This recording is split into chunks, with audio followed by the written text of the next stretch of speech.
Okay, can everybody see that opening slide now?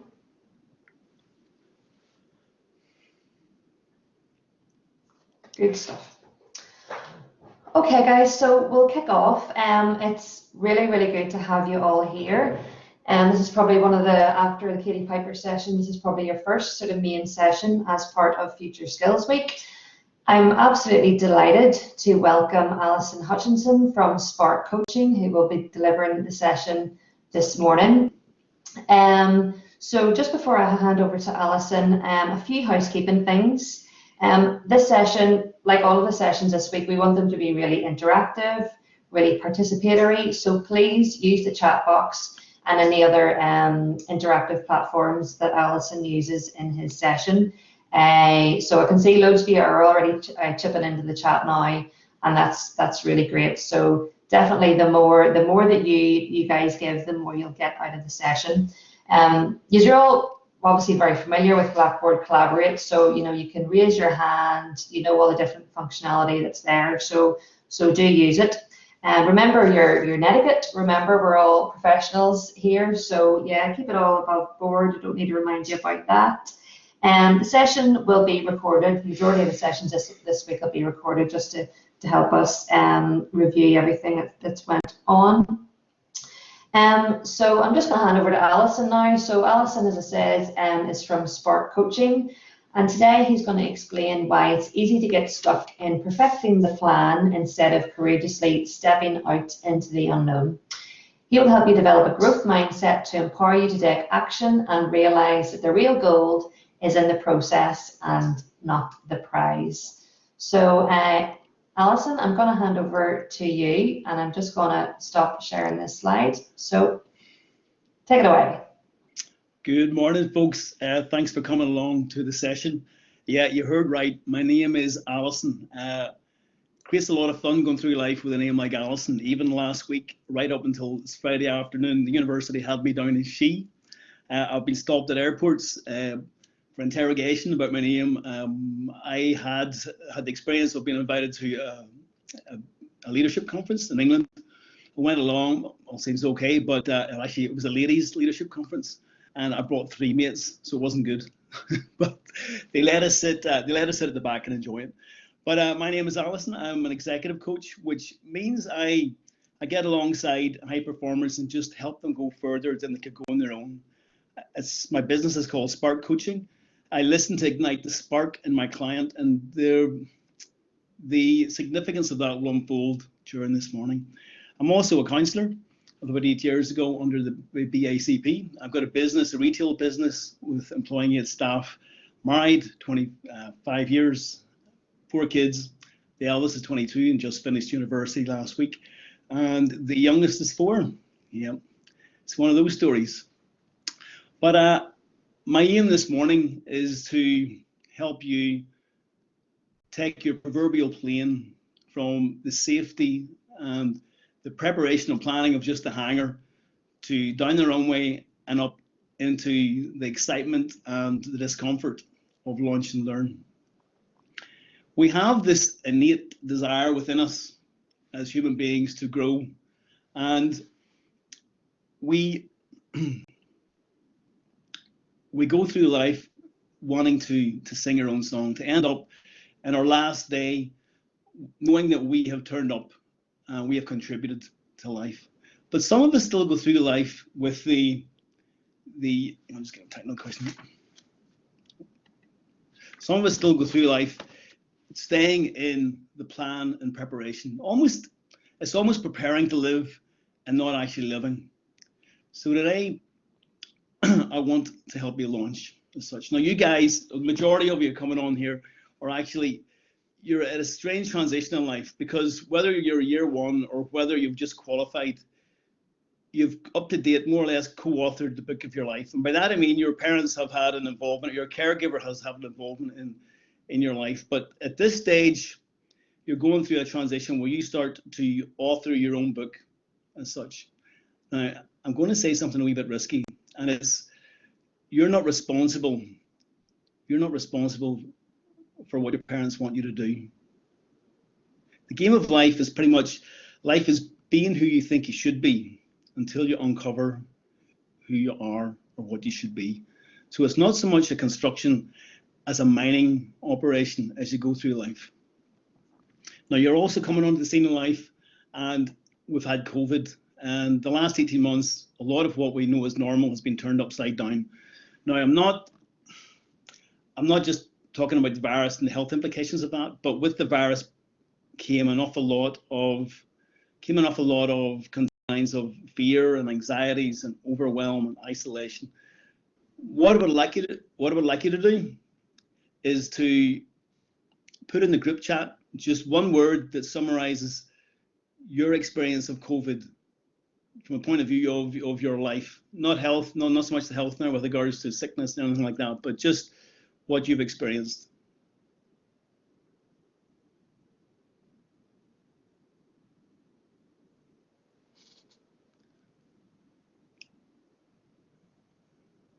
Well, some great answers here, yeah. You feel alone, you got perspective, you got reflection, you got boredom, loneliness. Okay, loneliness, priorities, yeah, odd, quiet.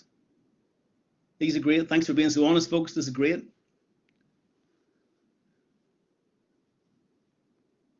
Yeah, disability, yeah, developed a mental health disability.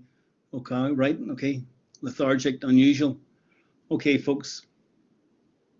That's great. Look, thanks for being so honest. I just wanted to get a confusing. Well, yeah. There's a lot of stuff coming through there. The reason I asked that question is because life is not so much what happens to you, it's what we do to what happens to us that makes us. My own life, I had a fairly big crucible moment back in my 30s. I lost my hearing. So, yep, I am stone deaf as it goes. I got a cochlear implant that got me back, but I journeyed deafness over a period of about 6 years. I just lost my hearing. You can imagine how difficult that was running a business and having a family. I was trying to run a business when I couldn't order a pizza. Trying to put the kids to bed, I couldn't hear them. It was very hard.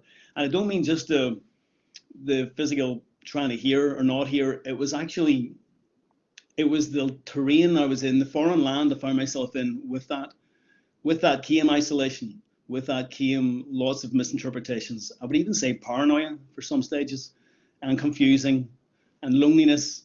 So I journeyed that. So I get a lot of what you're saying here today in the sense of what you're feeling, but it's what you do to what happens to you, rather than just staying in that same place. Okay, now back to the story of these airplanes, and thanks for showing up there and being so honest. Back to the airplanes and getting these things off the ground into launch and learn. Now imagine if we went back to the hangar, and the plane's in the hangar and the pilot's there, and the pilot he knows the manual back to front. He knows all the how-tos, and I can sit down with him and I'll ask him any question and he'll get it right. And I would ask him, how many hours have you done in the air? And he told me, oh, I haven't done that yet. I would be like, say what? You call yourself a pilot? There's one big lie I don't want you to fall for this week, and it's having to know all the how-tos. And by that I mean this week is full of how-tos, and it's all great, and I would encourage you to get as much as you can. But before the how-tos is the want-to. Before the how-tos is the want-to, and you've got to get a great big want-to. I had an extended member of the family who was so passionate. Oh, sorry, good. Who was so passionate? Are you okay, Rachel? Yeah, I just thought your video there. I don't think everybody could see you there, but you're back. I think you're back now. Just double checking. Okay. Can everybody see Allison? I think his video might have went down there for. Oh yeah, okay. Yeah, it Okay. did disappear there. I thought it was maybe just me. That's great. On my internet. Okay, we're back on. We can Okay. see you. We can hear you. We just couldn't see you. That's grand. Okay. Guys, if it disappears again, just pop it into the chat box. Thanks for doing that. Perfect. Sorry, Allison. Okay. Okay, ground control. Okay, ground control. Thank you. So it was not to accept the lie that you have to know all how-tos. Okay, that's where we got to. And I had said about the pilot, and if the pilot knows the complete manual, knows all the how-tos, but doesn't lift off, he's missing something, and the missing something is the want to. And I had an extended member of the family who was so passionate about flying that he would fly with the Donegal Postal Service to Donegal Airport and dropping off mail and come back just because of his desire. It was the intensity of his intention to fly that he was at it every minute, and he eventually got his license. It's like if you came to me and you said, Allison, I want to become a public speaker, okay? I would say, well, where are you showing up? Where are you doing that now? And you, well, I want to know all the how-tos first. No, it's the want to that is going to show up first. It's like diets. I believe all diets work. You have all sorts of diets out there, but the common denominator that makes them work is actually the want to. You know, the lockdown's coming to an end. We're all going to be heading, because of stay vacation, we're all going to be heading to the North Coast. And you'll be putting on those wetsuits or swimsuits and wetsuits that we bought 2 years ago, and they're not going to fit. Okay, lockdown hasn't been good to me, or maybe it has, but the crack is I'll probably go on a diet of some sort. All right. Now, all diets work if we put the want to into it.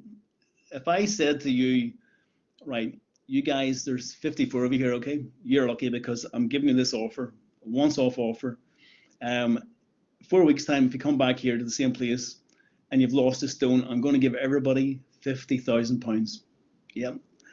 Now, if we come back in 4 weeks, I would guarantee you that all 52, 54 people will have achieved this. And I'll ask, you know, so which diet did you use? And there'd be all sorts of how-tos. There would be the Atkins diet. There would be the fruit and veg diet. There would be the intermittent fasting diet. There would be the putting on my trainers and going for the run sort of diet. But you would all accomplish it. And it wasn't for the how-tos. It was because of the want to. Everybody wanted the £50,000. And the reason I say it is because the want to leads to action. And it's action that makes a difference and gets us off the ground. Now, you guys are an intelligent bunch, academia and university and all these degrees and lawyers and business and all sorts of things there. So I've got a question for you, and I want you to put the answers in the group chat. And the question is this: there's 5 frogs on the log and 3 decide to jump off. How many frogs are on the log? Take your time. If you want to pop the answers into the group chat.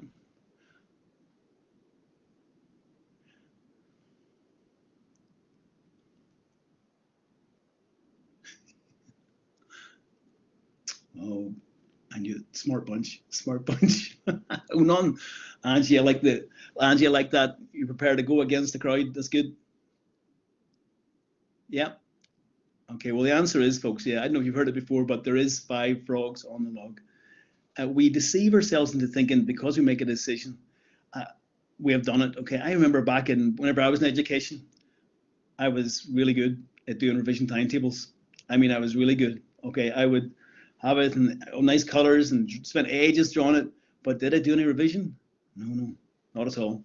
So there's a massive difference between even deciding to do something and doing it, and it's action. And I guess the crux of the thing today is to get this thing out of our head. Whatever the plane means to you, when I put forward this analogy, whatever the plane means to you, it's getting that out of our head and into our life. Getting it out of our head and into our life, getting it to show up, whatever dream that is.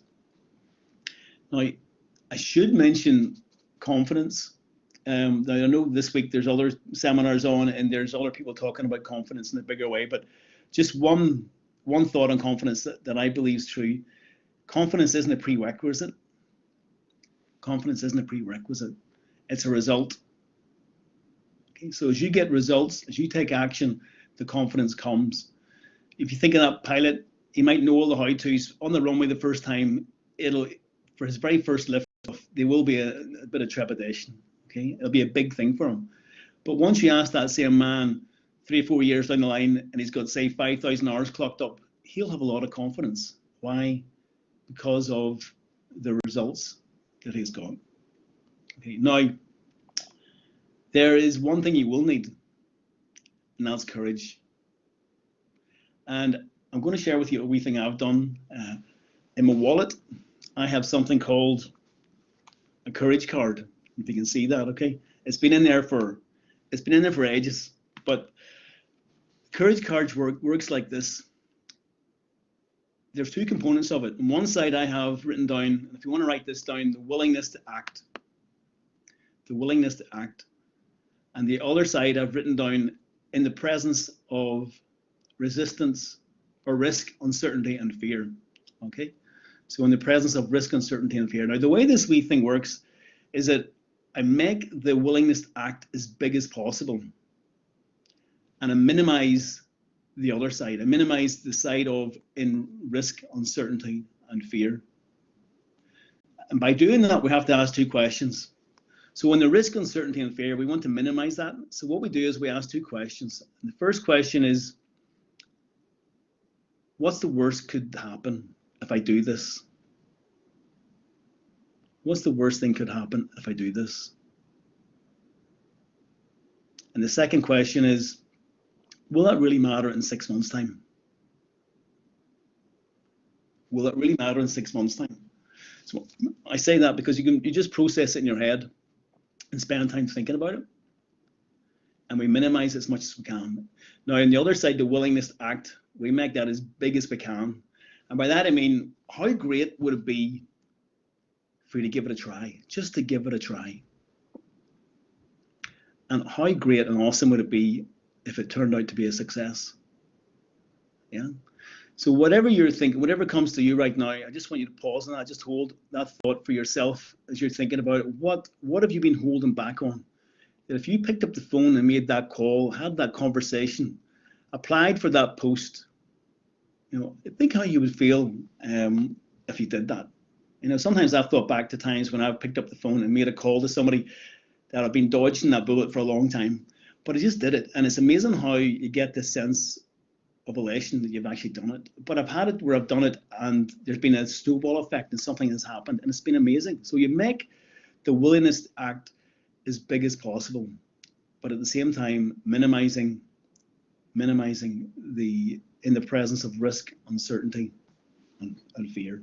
Now, the reason I have that, I'm quite a practical sort of fella, and I like that because this day and age, when you go into the filling station and you're standing in the queues and you've got your mask on, and you're standing there waiting to pay for your petrol or diesel, you're looking and fumbling for your cards. I'm pulling out my wee card, and for the few seconds that it could be, I'm just sitting there and I'm playing something through in my head, and what I'm really doing is I'm programming myself for courage.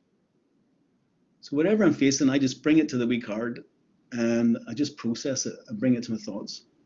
Okay. Now, when we're talking about fuel, it takes us back to our planes. These planes in the runway. Now, we need aviation fuel to get these babies off the ground and into the air, yeah? The fuel, you're going to be surprised where the fuel comes from. The fuel comes, profound statement coming up, pens poised, okay? Fuel comes from this quote: pain will push you to the vision pulls you. Okay, I'll say it again. Pain will push you until the vision pulls you. There was Dr. Henry Cloud, his famous psychologist, who wrote down that behavioral change occurs when the pain of staying where you are, the pain of inertia, is greater than the pain of changing. Then change will happen. So the consequences of pain leads us to the motivation to change. So if you're stuck in the hangar of plan and perfect and wanting to keep it safe, and there's no risk there, but you're feeling that thing rising up on you, that there's a song on you to be sung.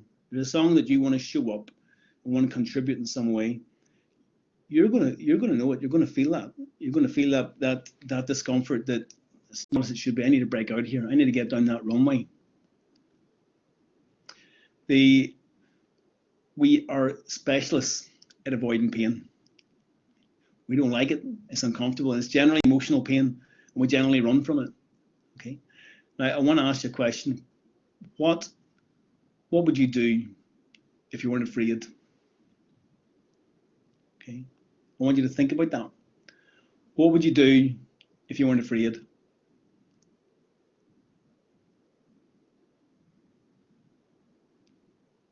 I'm in a rush. What would you do if you weren't afraid? My second question to back that up. Wow. My second, thank you. Yeah, pursue my dreams. My second question is, what are you afraid of?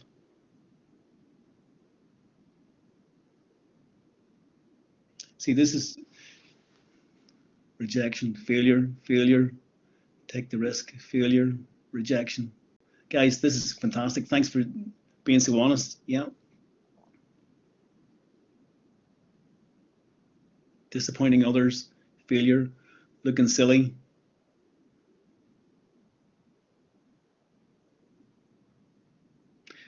This is turning around and facing our fear. We are specialists at running from it. It reminds me of the story of the guy that's chasing the sun. He's going east to west the whole time, and he can't catch it. He just can't catch the sun. The wise old man stops him and goes, if you want to catch the sun, head east. Turn around and head into the darkness, literally. And eventually, you'll get the sun. And as we turn and face our fears, it's almost like we take back the power, because it's uncomfortable to sit with your fear, and we run from it. We run from it by ways of we develop mechanisms. That could be procrastination, just where we sit down to do a piece of work. We deem that thing, procrastination, just to be sidelined here, I don't want to deviate, but the procrastination isn't so much a productive issue as an emotional issue.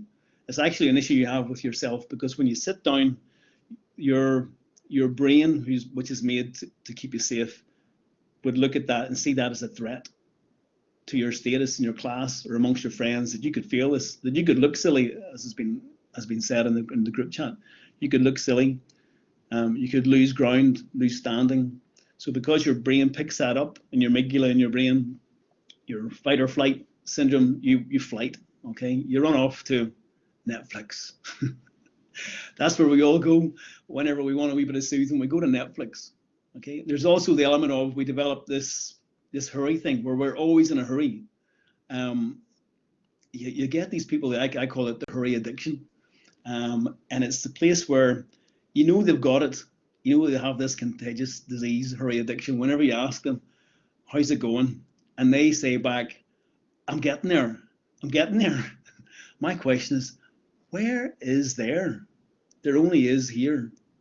And sometimes people do not want to be present with themselves, because of that fact of turning around and facing the fear that they're running from, or the discomfort they're living in. I won't even go into the distraction.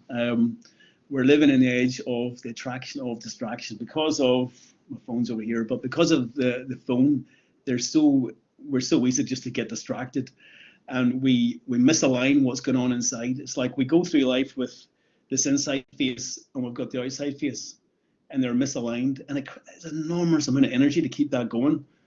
But the real sweet spot is whenever we're comfortable in our own skin, and the two line up, and that takes the space of just slowing down, getting present, and asking ourselves, okay, what am I afraid of? Yeah. There's one other direct correlation I should bring in between fear and what you love to do. This has come through in research, that if you really are passionate about something, expect a great level of resistance to it. It just comes with the terrain. So be aware of that, because all our potential and potential we have is like, it's like the fire hose. You ever see the guys in the YouTube videos, whenever you procrastinate and you deviate onto that, and you start scrolling through the videos, and you see the guy with a fire hose, and he's holding the fire hose. That's potential to me, and says, what's coming out of that? Just, we all have so much potential, and yet we stand on the water supply. And standing on the water supply, or as I said earlier, potential is performance less resistance, and the resistance isn't our circumstances. The resistance is not the relationship issues we have. The resistance is our internal dialogue. Our resistance is our internal chat. It's what we make of the story, and we are telling ourselves that is the energy vampire. That is resistance that we face. Okay. Now, so back to pain will push you until the vision pulls you. There is actually, there's two types of pain. There is the pain, as Dr. Cloud said, of staying the same. And there is also the pain or the discomfort of change. Vision gives pain a purpose. Okay, vision gives pain a purpose. And I say that because there's fuel in a vision. And I'm just thinking this morning, actually, I've got a couple of illustrations. One would be this morning, one of my sons went surfing. All right, now hang on, I'll put this in context. My son doesn't get out of bed until about 11, right? It's like he went surfing this morning at 4:30 a.m. Yes, I joke not, okay? He went this morning at 4:30 a.m. and it crossed my head, vision gives pain a purpose. And he wanted to go and see the sunrise and surf and be a dude at 4:30 in the morning. And that gave him vision for it.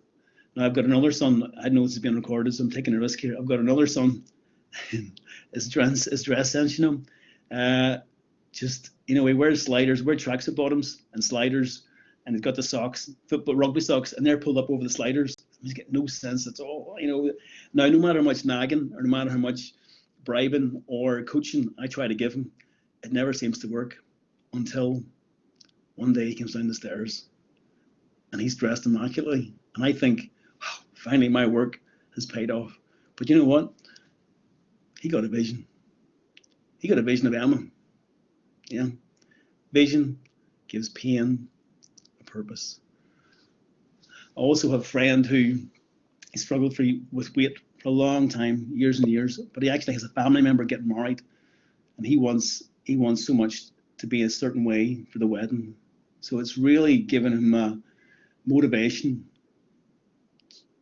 Vision gives pain a purpose to show up on the wedding day. Okay. I want to move into, with the vision comes the why.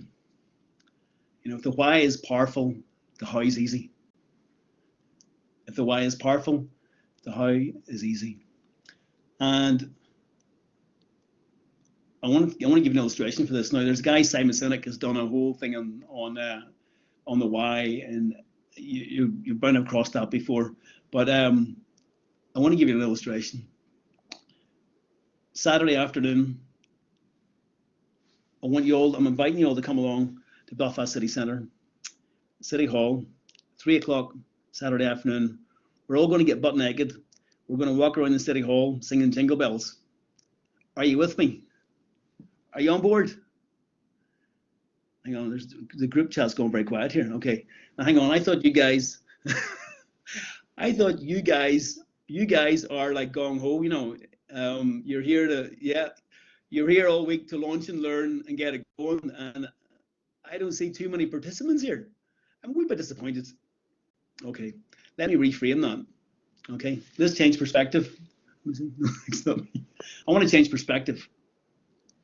I want you to hold in your mind's eye the person or the people you most love. You got that? Now I'm going to ask you a question, and it's a weird hypothetical way, isn't it? But if the life of that person depended upon you getting butt naked on Saturday afternoon at 3 o'clock outside the Belfast City Hall, walking around and singing Jingle Bells, would you do it?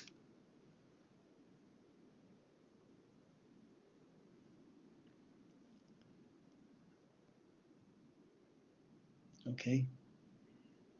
Stakes are different. Then yes. Well, without a doubt. Maybe, Laura, we'll talk. Guess so, yes. Of course, yes.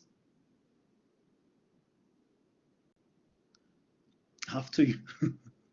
Yeah. So get what's coming through here. And that I changed from something that was so idiotic, was changed in 30 seconds. I changed your why in 30 seconds. If the why is powerful, the how is easy.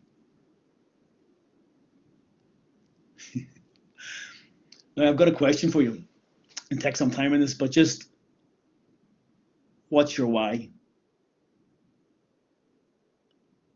Think about this. We're layered creatures, okay? Generally, as a coach, if somebody comes to see me and I ask them, well, what do you want? Foundational question, what do you want? We're layered beings, and it takes time to get down to what they really want, because sometimes it's just the first surface, the first crust, but what they really want is something very different. So what's your why? What's your purpose?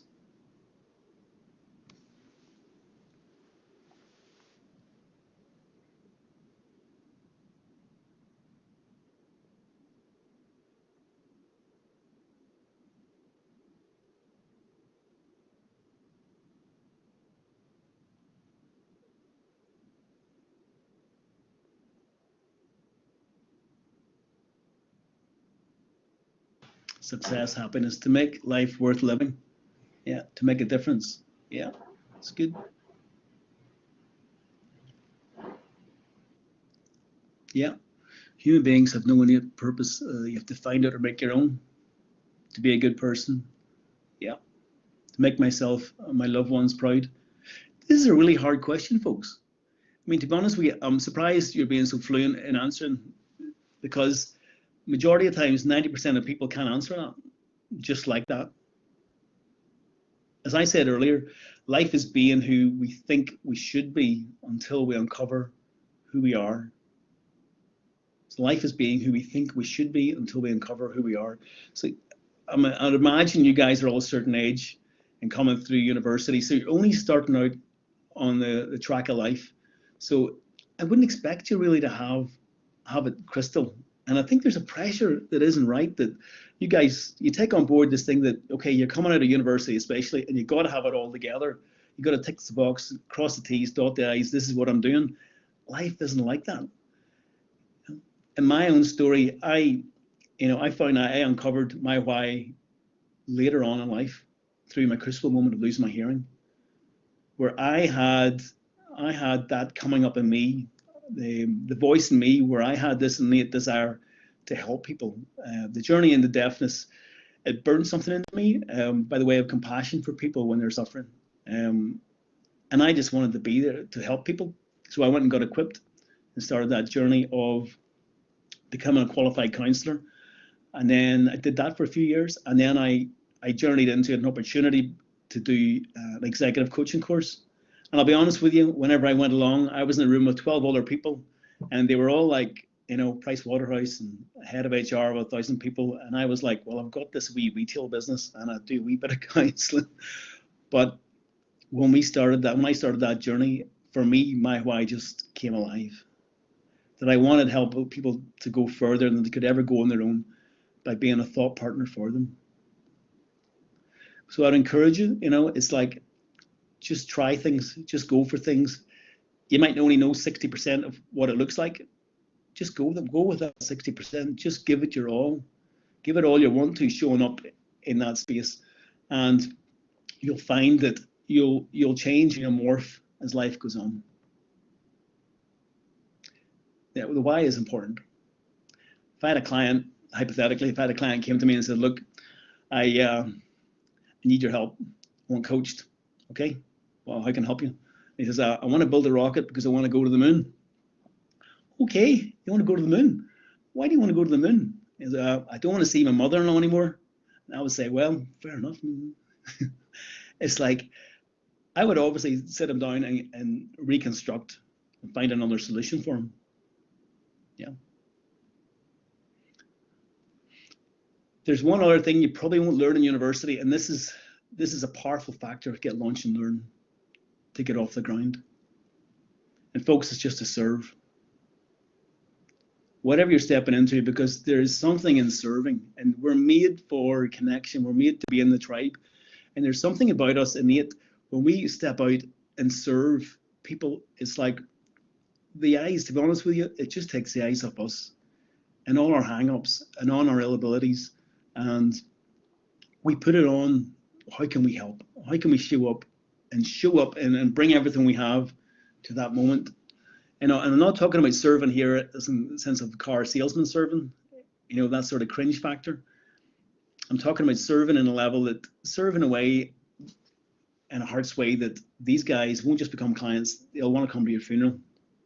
I heard that last week, and it just struck me that whoever you're in contact with, wherever you're pushing through, they'll want to come to your funeral. Serve at that level, let them know that you care. There's something out there that's in the real world is needy's creepy. Needy is creepy, all right?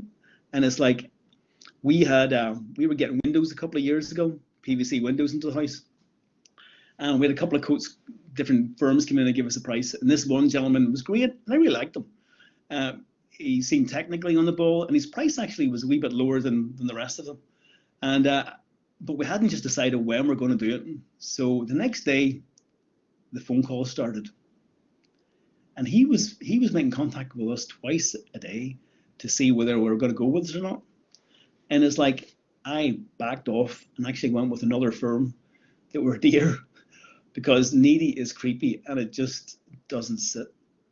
So it takes the eyes of ourselves when we put the eyes onto whatever we're going to do with regards to the customer or people we're working with. There's a quotation, there's a formula for trust, to build trust. If you want to write this down, trust equals reliability plus intimacy, which is really relationship, plus capability. Okay, so you imagine just your mathematical formula. So you get trust equals reliability, intimacy, which is relationship, and capability. So they're going to show up when they say they're going to show up, great to get on with, and they can do the job. Now that, if you want to put it as a fraction, there's one thing that devalues that immensely. And in the bottom of those three things, if you want to do a fraction, so trust equals those three things in the top bar, and the bottom bar of the fraction is self-interest.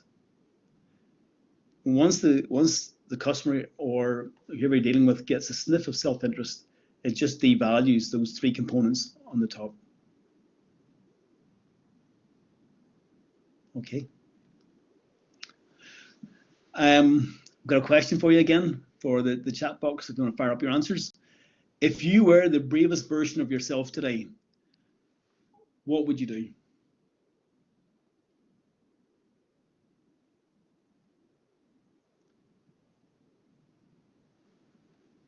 If you were the bravest version of yourself today, what would you do?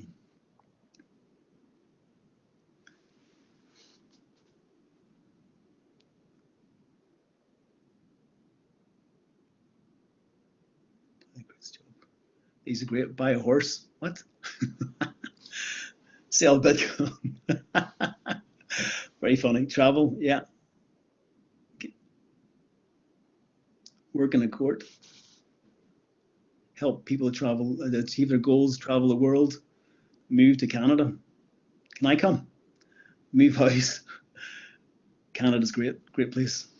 Finish my essay by the end of the day. Right, as a project, yeah, I like that.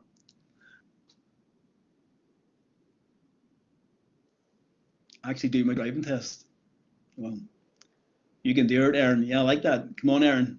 Procrastination, just remember it's a threat factor. Your amygdala's kicking in there. Devalue it, devalue the threat. I'll get it done.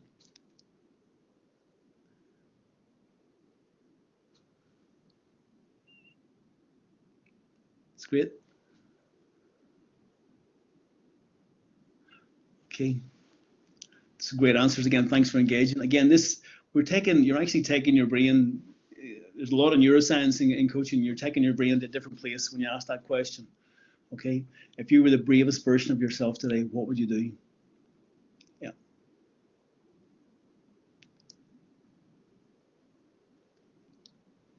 Great. Okay, folks, look, we've talked about the pain, we've talked about the vision, we've talked about the launch and learn. I feel I should just dip into one thought, just go a bit granular on what it actually means to change.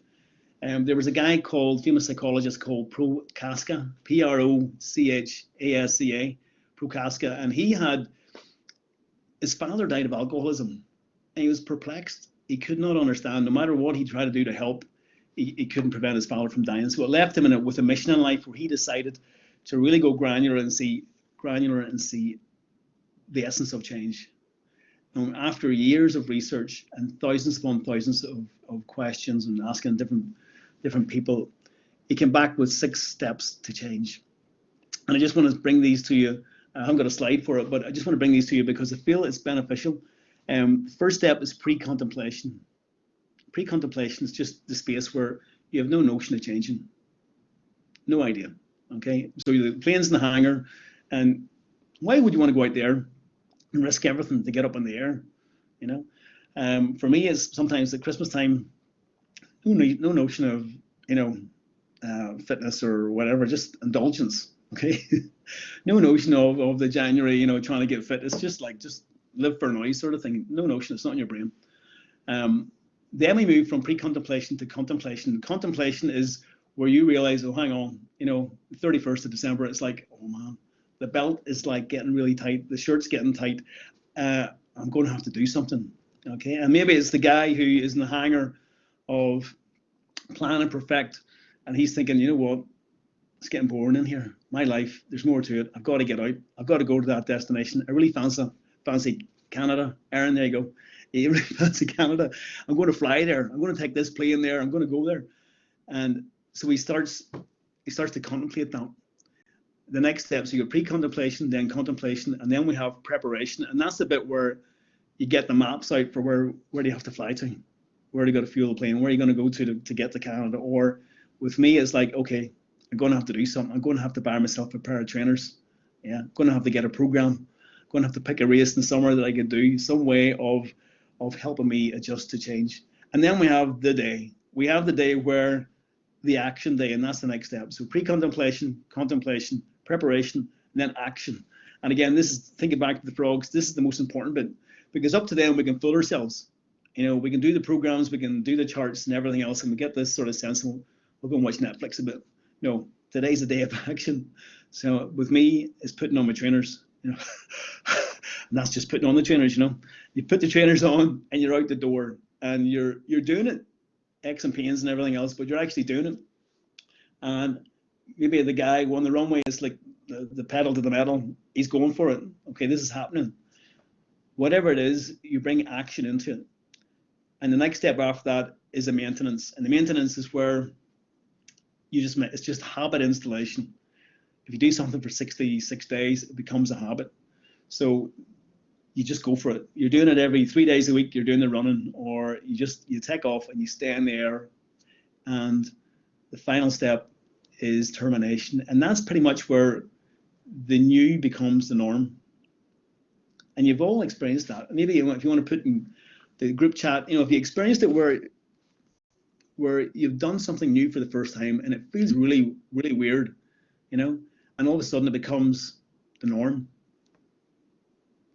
It becomes the norm to you, and you don't think anything about it. You don't think anything about it. Having a baby. Yeah, okay. I get that. Yeah. A waiver around maintenance. Changing jobs. Yeah, that's a great one. Changing jobs, where everything is so new, and just do me a favor. Okay, I can't see you, but what I want you to do is fold your arms. Just fold your arms wherever you are. This is nobody's watching. The recording's not picking you up, but just fold your arms. Okay, you too, Rachel. Fold your arms now. Now take them back. Just take them out. Now fold them, but fold them the opposite way to what you did naturally. Okay, so just get the other arm around the. Okay, are you getting a sense of that? You get a sense. It's a wee bit different, isn't it? Just wasn't as natural. And all change is hard at first, messy in the middle, but great at the end. So that disruption you have where you're trying to get it right, after a while, if you did this, it would just feel very natural to you. That was weird. That would feel very natural to you. It's habit installation. Now, one thing Prochaska, well, there's two things really you draw out from the 6 steps that was very interesting. The first one was that it's never linear. It's never step 1, 2, 3, 4, 5, and it's all crystal like that. Okay, it's usually 1, 2, 3, 4, and you could go back to 2. You go back to 5, and back to 1. You know, change it. That's the way we're wired. Okay, you may have to go through the whole cycle, maybe 3 times before something lands. And one other vital ingredient that he discovered was that the common denominator for change in so many aspects of life was a big fat goal. Again, vision gives pain a purpose. Now, in the heading for today's session, there was we talked about the growth mindset, and the growth mindset was something that was brought to the world by a lady called Carol Dweck, who's Stanford University, and it's like upgrading your operating system. It's like, you know, way in the phone you get the wee bell comes up in the phone whenever there's an upgrade, and you upgrade it and it runs it more efficiently. Well, the growth mindset is a powerful operating system change when you grasp it. It basically comes down to this. It comes down to whether you think you can or you can't, you're right. And the goal is in the process of the journey. It's not about the goal. Okay? It's not about the destination. It's very much about the process to the destination. So in essence, it's like, I would encourage you all, become millionaires. Okay? Don't hear me wrong now. Not for the £1 million in the bank, but for what it would make you personally into for having the £1 million in the bank. Okay, so the goal isn't the £1 million, and whatever's in front of you, whatever you're going to journey, make sure the real gold is in the process, and that's basically what comes out of the growth mindset. And it's like, you might hit a challenge. Okay, I'm sure life's full of challenges, and it's only through challenges that we get to grow. It's like the gym, you know, and doing the resistance training. You might hit a challenge, and it's the attitude that I have not a clue how to do this. I've not a clue how to what I'm going to do in my next step here. But you know what? I do know that I've got the tools to find out what I have to do here. And that's the growth mindset. It's just a better way of being. It's just curiosity and a lot of fun to it. I'm a great believer, if you're not having fun, you're not doing it right. Overall now, you get your bad days, but if you're not having fun, you're not doing it right. And the growth mindset, there's a dynamo in that allows that to happen when you embrace what it means. The gist of it is that you get a fixed mindset and you get a growth mindset. And the fixed mindset pretty much says that it's already decided for you. Failure or success is predestined, pretty much. You're only going to go to that level. Whereas with the growth mindset, it's with determination and effort and focus, you'll grow. So whatever comes your way, you'll grow because you're going to apply yourself to it. And the interesting thing is we live in the West, we live in this thing of dualism where it either has to be either or. But in reality, with the growth mindset, we oscillate between the two, between fixed and growth, even on a daily basis. But the key is to become self-aware. Actually, tomorrow I've got a session tomorrow afternoon, and self-awareness is part of it. But self-awareness is the essential for change. It's always, always, always the beginning of change. And when you bring self-awareness into growth mindset, it's becoming aware of which voice you're listening to. So when the challenge comes, you listen to the voice of, I can't do this. I'm going to be such a failure. I'm going to look stupid. Or, you know what, this is the challenge. I'm going to grow in this. It's going to be hard, but I'm going to apply myself. I'm going to be determined. I'm going to give it effort, put all I've got, all my want to, and all my focus. I'm going to try and change.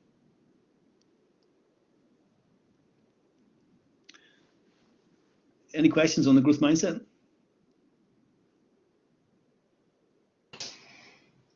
Yeah, I think there's one in there from Glenda Martin, Allison. So what's your strategy for having fun while you're doing it? It is that it's letting yourself off the hook. You know, it is. I mean, the growth mindset is a massive topic, and I mean, Microsoft introduced it, and it changed their culture within 3 years. It's a powerful concept. I've actually worked in the IT sector, one IT company I work with, and we implemented it, and it's amazing the strategy, and it's amazing how it brings the change, even in the meetings where the usual people would trip off, and without anything being said, we'd look at each other and we'd realize, oh, I'm stepping into growth or fixed mindset as opposed to the growth. So it's realizing when the fixed mindset is the voice of it is happening, and you talk back to it, we're literally the opposite with the growth mindset. Yeah, I've answered the question. So any questions? We're pretty much coming. I'm just conscious of time, and giving you guys some opportunity to ask questions. I mean, the growth mindsets, there's so much to it, but where do you want to ask some questions there?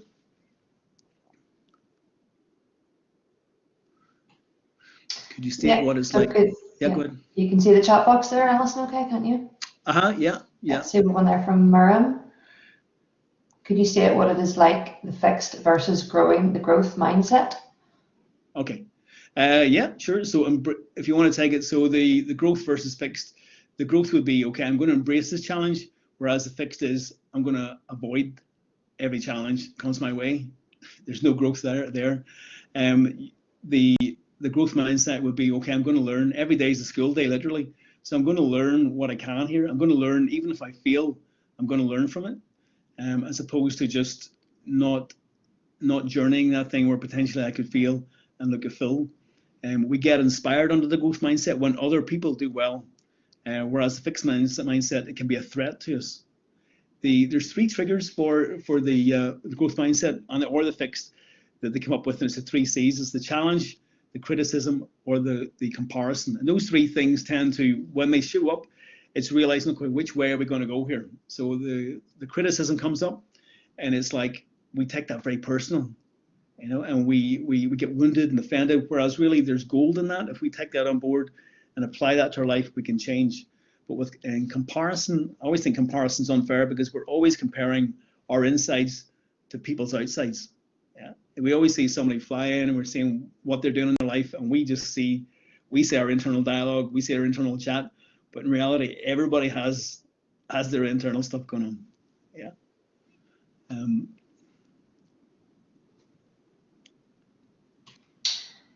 Any other questions for Allison, guys? Just conscious we're like 7 minutes left, Allison. Yeah, okay.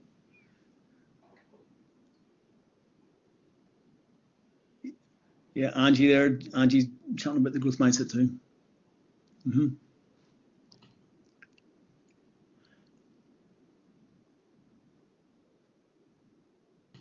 Maybe Rachel, if you want to just put up the flyer as well. Yeah, we'll do. The infographic just to take away. Yeah. Questions.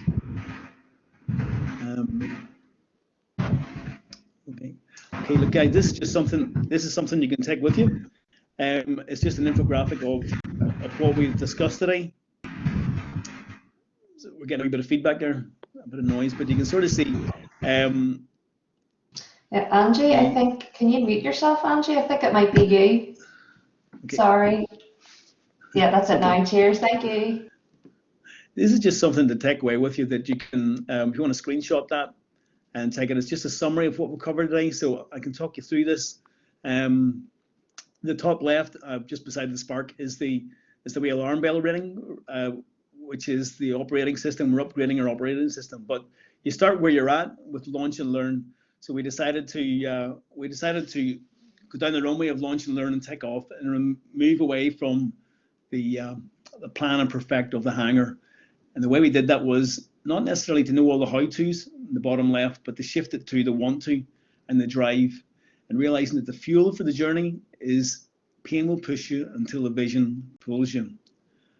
You can see that the journey of the wee plane in the diagram, actually it mentions the 3 triggers that I talked about, where you have the trigger of challenge, the trigger of comparison, the trigger of criticism. And it's just a better way of being, the growth mindset, where you actually, you don't take yourself as serious. and you just go with the journey and give it all you've got. Okay, we're coming to the last few minutes. Thank you, Allison. Lots of food for thought. As a chronic procrastinator, you've provided lots of applicable advice. Like knowing that the procrastination is just it's a defense mechanism. It's your brain keeping you safe. That is because I suffered for a long time with procrastination. And whenever you realize that it's not a productive thing, but it's a fight or flight thing, it's your brain trying to keep you safe. So one of the best things to do is just to try to descale the threat level. So even just go in and start getting the pages out and say to actually talk to yourself. This sounds weird, but you talk to yourself and say, okay, I'm not going to do this. I'm just going to go in and set the pages out. And it's not like you're doing it. You'll find out is the issue. The issue is the starting it. Once you start it, it'll flow. And any other questions? Thanks, Angie.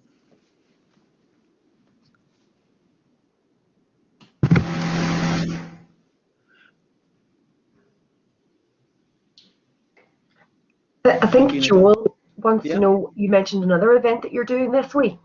Yeah, so I'm on tomorrow at 2 o'clock. On tomorrow at 2 o'clock. We're talking about, tomorrow we're going to be talking about I am enough, or I am not enough, which is the common denominator across a lot of life, that when you drill down into it, it's that one statement, I'm not enough. That's the feeling. So we're going to be talking about how to dislodge that. And we'll be talking about self-awareness tomorrow, and how self-awareness is always the beginning of change, and how to deal with disappointment and failure. So that's tomorrow, 2 o'clock, folks. And actually, both sessions are being repeated on Thursday again as well. Lovely, Allison. Thank you. Guys, if you have any more questions for Allison, just pop them into the chat box there. Allison, I'm just going to go into the concluding slide for the session, if that's okay. Yeah, sure, no problem. So yes, just as you were saying, you have more sessions coming up this week, and that leads me into everything else that's going on as well. I'm sure you have all had a really good look at the Future Skills Week website. There's so much going on this week. Lots more sessions today as well. Just a couple of things. One session kicking off at 1:30 today. Tell me you're employable without telling me you're employable. So in this session, we have creative thinker and expert coach Geraldine Gordon, and they will reveal the future choices, or that future choices can be as varied as you wish. Every pathway will build new and valuable skills for you. And Geraldine will inspire you to think about the daunting task of why, what, and how in getting started in planning your career. So that's just one thing that's coming up. We also have Big Motive. So they will be talking about design thinking. So that'll be for any of you that are searching for a placement or graduate job, the key parts to making that search a success. So absolutely loads going on. We also have create your own video CV. That'll be happening tomorrow. So have a good look at the website. There's podcasts there as well. There's Edge accreditation up for grabs if you attend 4 or more sessions. There's also a certificate you can get to. So yeah, loads going on. Any more questions for Allison there before we finish? Allison, thank you so much. That was a brilliant session. So inspirational, so much food for thought, and growth mindset. That's one of the key takeaways for me. Every day is a learning day. So yeah, definitely tap into Allison's sessions the rest of the week and everything else that's going on. So I think is any other questions there, or are those just lots of thank yous coming in? That's great. Folks, take care. It's been, thanks for coming. It's been great to spend time with you. Okay, thanks very much, everybody. Thanks, everyone. See you during the week. Folks. Thanks, Allison. Yeah, Cheerio. take care. Bye.